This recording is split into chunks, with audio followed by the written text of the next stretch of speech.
Hello, today is Thursday, June 13th, 2019. I'm Joe Schmidt from TC2, and this is Staying Connected. Back in May of 2018, my colleagues Kevin DiLallo, Ben Fox, and I recorded a podcast where we debated the likelihood that the then newly announced proposed merger between Sprint and T-Mobile would actually happen. Well, it's been over a year since that podcast, and the deal is still pending. On today's podcast, I'm again joined by Kevin DiLallo, and we're also joined by our LB3 colleague, Sara Crifasi, and we're going to give you an update on the planned merger. So, Kevin, what's happened since this deal was announced early last year? Joe, in a word, a lot.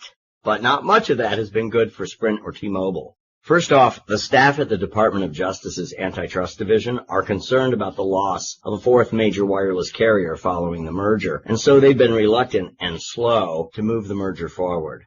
In contrast, the Republican FCC chairman, Ajit Pai, and one other Republican commissioner, as well as the Trump administration generally, see a stronger third wireless carrier as important to the United States' global competitiveness with China in 5G. The merged T-Mobile-Sprint combo would be the third largest U.S. wireless carrier after AT&T and Verizon Wireless. Most analysts expect the FCC to approve the merger when they vote on it later this month, but any approval will have strings attached. For one thing, Sprint controls a substantial amount of much-needed spectrum compared to Verizon Wireless and AT&T, and Sprint and T-Mobile also dominate the prepaid market. It's likely the FCC will condition its approval of the merger on divestiture of some of the company's spectrum and prepaid business. Besides those conditions, there's resistance at the Department of Justice, as Sara will explain, and a brand new lawsuit to block the merger was filed by attorneys general from 9 states and the District of Columbia just a few days ago. This has been a roller coaster ride since they filed for approval, and sadly the coaster seems destined to fly off the tracks. So, Sara, if the FCC approves the deal, is it a done deal? Not quite, Joe. Even if the merger is approved by the FCC, it still requires DOJ approval, which, as Kevin noted, is less likely. In addition, the press has recently reported that the DOJ's Antitrust Division has cautioned Sprint and T-Mobile that the currently proposed merger is unlikely to be approved as is. It seems that any approval will require the parties to agree to certain conditions, such as selling some of their spectrum and meeting certain 5G deployment obligations and deadlines. In particular, one major regulatory condition has been reported, a requirement that the merged company serve 97% of the country with its 5G service within 3 years of the merger's approval. We're skeptical as to whether the merged company will be able to deliver on that and other commitments, which Chairman Pai has indicated that if the merged entity fails to do so, it could face billions of dollars in forfeitures to the federal government.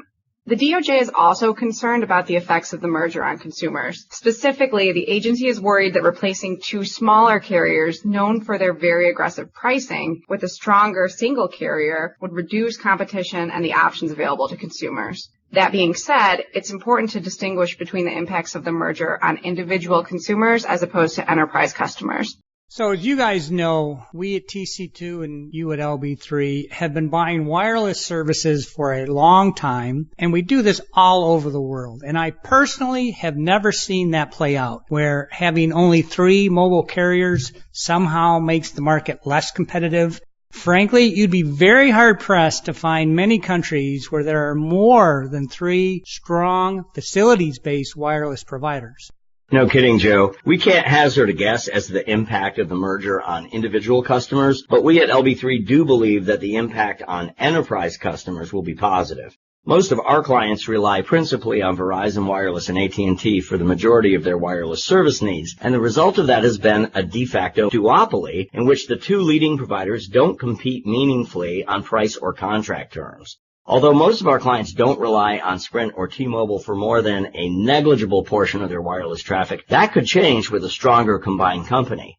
T-Mobile uses advanced technology that makes its network perform better than any of the other 3 wireless carriers, even better than Verizon Wireless. And Sprint is spectrum-rich, though it's struggling financially. If these 2 companies combine forces, they'll pose a formidable challenge to the AT&T Verizon Wireless duopoly, and that'll benefit enterprise customers. Absent the merger, it's very unlikely that another facilities-based wireless carrier will emerge. Most players in the market are MVNOs, which unfortunately is unlikely to change. And besides the competitive benefits of having a strong third provider, enterprise customers should benefit indirectly from the merger as it's likely to accelerate U.S. 5G deployment. In addition, if your company does currently buy services from either Sprint or T-Mobile, consider whether you could use the time period immediately following the merger as an opportunity to negotiate a more favorable agreement, depending, of course, on the amount of traffic you're willing to offer the new entity. If you currently buy from both carriers, rather than proceed under an assignment provision with one of the existing agreements, consider proposing a new agreement altogether where your entity can select the best terms from each existing agreement for the new agreement with the merged entity. Okay, thank you, Sara, and thank you, Kevin. We'll continue to watch the goings-on at the FCC and the Justice Department, and we will report back once this deal gets done, or doesn't get done. In the meantime, if you would like to discuss how the proposed merger of Sprint and T-Mobile might affect your company, or maybe you have some questions about what 5G could mean for the enterprise, or if you have other ICT lifecycle needs that you'd like to discuss, you can contact Sara, Kevin, me, or any of our LB3 and TC2 colleagues by giving us a call or sending us an email. You can also stay current by checking out our websites or follow us on LinkedIn.